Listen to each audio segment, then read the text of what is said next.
की शुरुआत की। उन्होंने राष्ट्रीय कृत्रिम गर्भाधान और राष्ट्रीय पशु रोग नियंत्रण कार्यक्रम का उद्घाटन किया।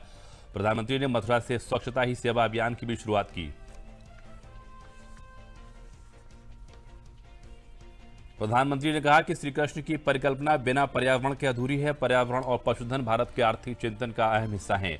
प्रधानमंत्री ने कहा कि प्लास्टिक कचरा, पशुधन, जलीय जीवों के लिए खतरा है।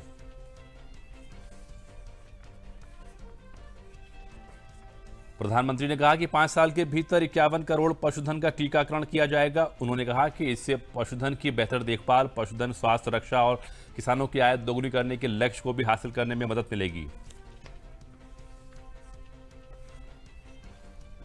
मथुरा में मुख्यमंत्री योगी आदित्यनाथ ने कहा कि प्रधानमंत्री ने वर्ष 2014 में स्वच्छता अभियान की शुरुआत की थी। उन्होंने कहा कि स्वच्छ भारत मिशन ने विषाणु जनित बीमारी मस्तिष्क ज्वर के उन्मूलन में सफलता पाई है।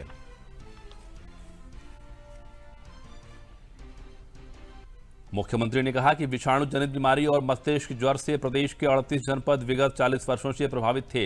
विगत 2.5 वर्ष में इस बीमारी से मृतकों की संख्या में 65% की कमी हुई है।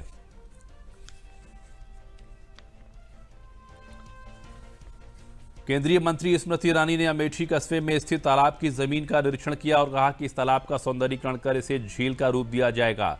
इसके बन जाने से अमेठी में एक अच्छा पर्यटन स्थल भी बन जाएगा।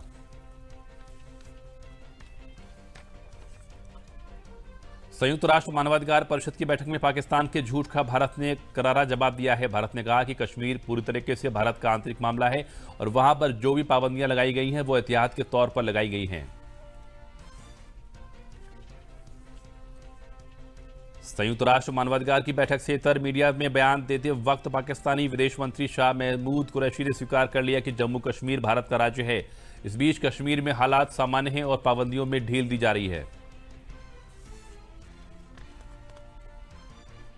प्रधानमंत्री के पॉलीथीन प्रतिबंध अभियान से प्रभावित होकर मेरठ के एक स्कूल में बच्चों को पॉलीथीन से होने वाले नुकसान के बारे में बताया गया। इस मौके पर छात्र छात्राओं को प्लास्टिक का इस्तेमाल न करने की शपथ दिलाई गई।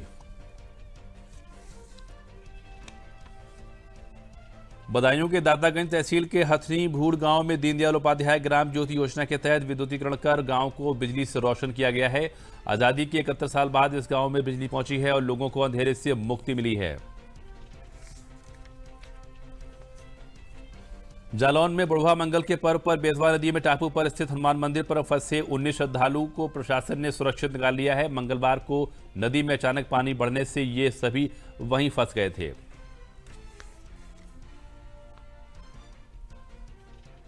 एक समय था जब कुम्हार चाक पर घंटों मेहनत कर अपने हाथों से मिट्टी को आकार देकर सुंदर मिट्टी के बर्तन बनाया करते थे। मुरादाबाद में कुम्हार अब अपना कीमती समय चाक को घुमाने में बर्बाद न कर मिट्टी के बर्तन बनाने वाली आधुनिक मशीनों का सहारा ले रहे हैं।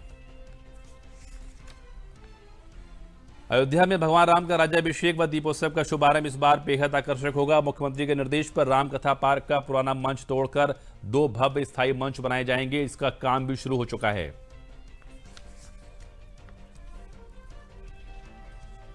वाराणसी पहुंचे मशहूर पहलवान खली ने कहा कि प्रधानमंत्री नरेंद्र मोदी का फिट इंडिया मूवमेंट एक बेहतर पहल है और इससे जुड़कर लोग स्वस्थ रह सकते हैं।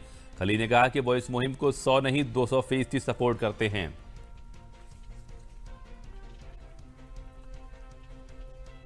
पीएम मोदी द्वारा शुरू की गई खेलो इंडिया मुहिम के तहत बरेली में हर ग्राम पंचायत में खेल के मैदान बनाए जा रहे हैं, जिससे गांव में छिपी प्रतिभाओं को राष्ट्रीय एवं अंतर्राष्ट्रीय स्तर पर लाया जा सके। इसके साथ लोगों को फिट रहने के लिए प्रोत्साहित किया जा सके।